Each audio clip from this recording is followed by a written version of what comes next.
Good morning everyone. Basa na tayo na ating KJV Bible guys. Daily reading plan, pakisabayan ako please. Today is September 13, 2022. Day 316 na natin.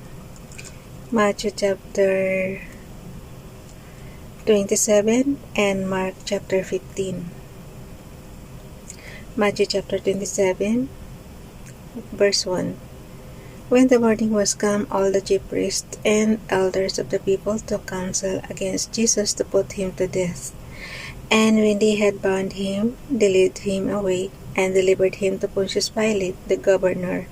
Then Judas, which had betrayed him, when he saw that he was condemned, repented himself, and brought again the 30 pieces of silver to the chief priests and elders, saying, I have sinned in that I have betrayed the innocent blood. And they said, What is that to us? Say thou to that. And he cast down the pieces of silver in the temple, and departed, and went and hanged himself. And the chief priest took the silver pieces, and said, It is not lawful for to put them into the treasury, because it is the price of blood. And they took counsel, and bought with them the potters filled to bury strangers in. Wherefore that field was called the field of blood unto this day. Verse 9. Then was fulfilled that which was spoken by Jeremy the prophet, saying, And they took the 30 pieces of silver, the price of him that was valued, whom they of the children of Israel did value, and gave them to the potter's fold, as the Lord appointed me. And Jesus stood before the governor, and the governor asked him, saying, Art thou the king of the Jews? And Jesus said unto him, Thou sayest. And when he was accused of the chief priests and elders, he answered nothing. Then said Pilate unto him, Hearest thou not how many things they witness against thee? And he answered him to never a word, insomuch that the governor marveled greatly. Now at that feast the governor was wont to release unto the people a prisoner whom they would. And they had then a notable prisoner called Barabbas. Therefore when they were gathered together, Pilate said unto them, Whom will ye that I release unto you, Barabbas, or Jesus, which is called Christ? For he knew that for envy they had delivered him. When he was set down on the judgment seat, his wife said unto him, saying, Have thou nothing to do with that just man, for I have suffered many things this day in a dream because of him. But the chief priests and elders persuaded the multitude that they should ask Barabbas, and destroy Jesus. The governor answered and said unto them, Whether of the twain will ye that I release unto you? They said, Barabbas. Pilate said unto them, What shall I do then with Jesus, which is called Christ? They all say unto him, Let him be crucified. And the governor said, Why, what evil hath he done? But they cried out the more, saying, Let him be crucified. When Pilate saw that he could prevail nothing, but that rather the tumult was made, he took water, and washed his hands before the multitude, saying, I am innocent of the blood of this just person, say ye to it. Verse 25. They then answered all the people, and said, His blood be on us and on our children. Then released he Barabbas unto them, and when he had scourged Jesus, he delivered him to be crucified. Then the soldiers of the governor took Jesus into the common hall, and gathered unto him the whole band of soldiers, and they stripped him, and put on him a scarlet robe. And when they had platted the crown of thorns, they put it upon his head, and a reed in his right hand. And they bowed the knee before him, and mocked him, saying, Hail, King of the Jews! And they spit upon him, and took the reed, and smote him on the head. And after that they had mocked him, they took the robe off from him, and put his own raiment on him, and led him away to crucify him. And as they came out, they found a man of Cyrene, Simon by name. Him they compelled to bear his cross. And when they were come unto a place called Golgotha, that is to say, a place of a skull, and they gave him vinegar to drink mingled with gall. And when he had tasted therefore he would not drink. And they crucified him and parted his garments, casting lots, that it might be fulfilled which was spoken by the prophet. Ulitin natin yung verse 35, guys. And they crucified him and parted his garments, casting lots, that it might be fulfilled which was spoken by the prophet. They parted my garments among them, and upon my vesture did they cast lots. Verse 36, and sitting down, but they watched him there, and set up over his head his accusation written, This is Jesus, the King of the Jews. Then were there two thieves crucified with him, one on the right hand and another on the left. And they that passed by reviled him, wagging their heads, and saying, Thou that destroyest the temple, and buildest it in 3 days, save thyself. If thou be the Son of God, come down from the cross. Likewise also the chief priest, mocking him with the scribes and elders, said, He saved others, himself he cannot save. If he be the King of Israel, let him now come down from the cross, and we will believe him. He trusted in God, let him deliver him now, if he will have him. For he said, I am the Son of God.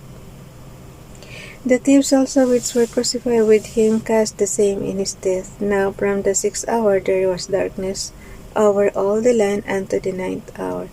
And about the 9th hour Jesus cried with a loud voice, saying, Eli, Eli, lama sabachthani. That is to say, my God, why hast thou forsaken me? Why hast thou forsaken me? Ito yung salita, guys, nila Jesus dati. Eli, Eli, lama sabachthani. That is to say, my God, why hast thou forsaken me? Verse 47.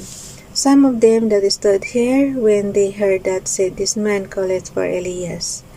And straightway one of them ran. Bakit hindi nila maintindihan yung salita ni Jesus? Salita nila yun, di ba? Eli, Eli, lama sabachthani. Nakalagay kasi dito sa verse 47, Some of them that stood there, when they heard that, said, This man calleth for Elias. And straightway one of them ran and took a sponge, and filled it with vinegar, and put it on a reed, and gave him to drink. The rest said, Let us see whether Elias come to save him. Jesus, when he had cried again with a loud voice, yielded up the ghost. And behold, the veil of the temple was rent in twain from the top up to the bottom, and the earth did quake, and the rocks rent. And the graves were opened, and many bodies of the saints which sleep arose. Ito yung guys, yung mga bumuka yung mga sa cementerio, yung sa cementerio ba, nagbuka yung mga grave, bumukas yung mga grave, tapos nag-arise yung mga patay. So paano yun? What I mean is, after nila mag-arise, uuwi sila sa kanilang pamilya. Yan, just asking. Siyempre, susundan natin yung story dito. Verse 52, And the graves were opened, and many bodies of the saints which sleep arose, and came out of the graves after his resurrection, and went into the holy city, o pumunta sila sa holy city, and appeared unto many. Now when the centurion and they what were with him watching Jesus saw the earthquake and those things that were done, they feared greatly, saying, Truly, this was the Son of God. And many women were there, beholding afar off, which followed Jesus from Galilee, ministering unto him. Verse 56, Among which was Mary Magdalene, and Mary the mother of James, and Joses, and the mother of Zebedee's children. When the evening was come, there came a rich man of Arimathea, named Joseph, who who also himself was Jesus' disciple. He went to Pilate and begged the body of Jesus. Then Pilate commanded the body to be delivered. And when Joseph had taken the body, he wrapped it in a clean linen cloth and laid it in his own new tomb, which he had hewn out in the rock, and he rolled a great stone to the door of the sepulchre, and departed. And there was Mary Magdalene and the other Mary sitting over against the sepulchre. Now, the next day that followed the day of the preparation, the chief priests and Pharisees came together unto Pilate, saying, Sir, we remember that the deceiver said, While he was yet alive, after 3 days I will rise again. Command therefore that the sepulchre be made sure until the third day, lest his disciples come by night and steal him away, and say unto the people, He is risen from the dead. So the last error shall be worse than the first. Pilate said unto them, Ye have what's go your way, make it as sure as ye can. So they went and made the sepulchre sure, sealing the stone and setting a watch. Mark chapter 15. For sure pareho na naman to, guys. Mark chapter 15. And straightway in the morning the chief priests held a consultation with the elders and scribes and the whole council, and bound Jesus and carried him away and delivered him to Pilate. Sabi na pareho. And Pilate asked him, Art thou the king of the Jews? And he answering said unto him, Thou sayest it. And the chief priests accused him of many things, but he answered nothing. And Pilate asked him again, saying, Answerest thou nothing? Behold, how many things they witness against thee. But Jesus yet answered nothing, so that Pilate marveled. Now at the feast he released unto them one prisoner, whomsoever they desired. And there was one named Barabbas, which lay about with them that had made insurrection with him who had committed murder in the insurrection. And the multitude crying aloud began to desire him to do as he had ever done unto them. But Pilate answered them, saying, Will ye that I release unto you the King of the Jews? For he knew that the chief priest had delivered him for envy.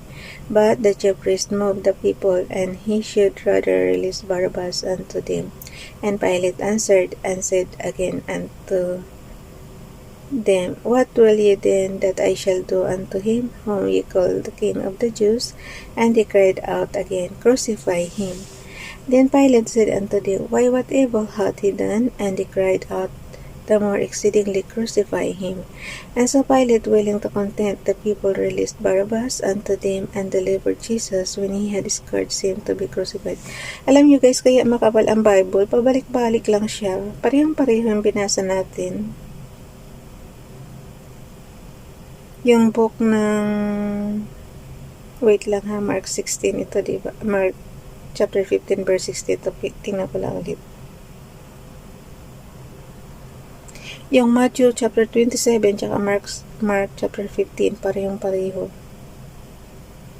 So nandito tayo sa verse 16. Kaya lalong kumakapal yung Bible kasi nga yung mga book ng Bible halos magkakapareho ang story. So dito na tayo sa verse 16. And the soldiers led him away into the hall called Praetorium, Praetorium.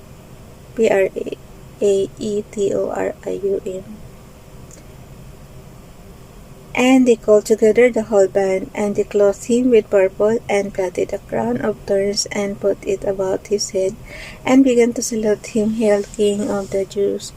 And they smote him on the head with a reed, and they spit upon him, and bowing their knees worshipped him. And when they had mocked him, they took off the purple from him, and put his own clothes on him, and led him out to crucify him.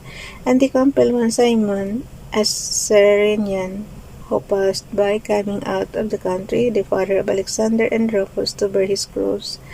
And they bring him unto the place Golgotha, which is being interpreted the place of a skull. And they gave him to drink wine mingled with myrrh, but he received it not. And when they had crucified him, departed his garments, casting lots upon them that every man should take. And it was the third hour, and they crucified him, and the superscription of his accusation was written over the King of the Jews. And with him they crucified two thieves, the one on his right hand and the other on his left. And the scripture was fulfilled with sight, and he was numbered with the transgressors. And they that passed by railed on him, wagging their heads, and saying, Ah, thou that destroyest the temple, and buildest it in 3 days, save thyself, and come down from the cross. Likewise also the chief priests mocking said among themselves with the scribes, He saved others, himself he cannot save. Let Christ, the King of Israel, descend now from the cross, that we may see and believe. And they that were crucified with him reviled him. And when the 6th hour was come, there was darkness over the whole land until the 9th hour. And at the 9th hour Jesus cried with a loud voice, saying, Eloi, Eloi, lama sabachthani, which is being interpreted, my God, why hast thou forsaken me? Eloi, Eloi, lama sabachthani, which is being interpreted, my God, why hast thou forsaken me? And some of them that stood by, when they heard it, said, Behold, he calleth Elias. And one ran, and pinagtataka ko lang guys, bakit hindi nila maintindihan yung salatang yun? Ay language nila yun, diba? And some of them that stood by, when they heard it, said, Behold, he calleth Elias. One ran and filled a sponge full of vinegar, and put it on a reed, and gave him to drink, saying, Let alone, let us see whether Elias will come to take him down. And Jesus cried with a loud voice, and gave up the ghost. And the bell of the temple was rent in twain from the top to the bottom. And when the centurion which stood over against him saw that he so cried out and gave up the ghost, he said, Truly this man was the Son of God.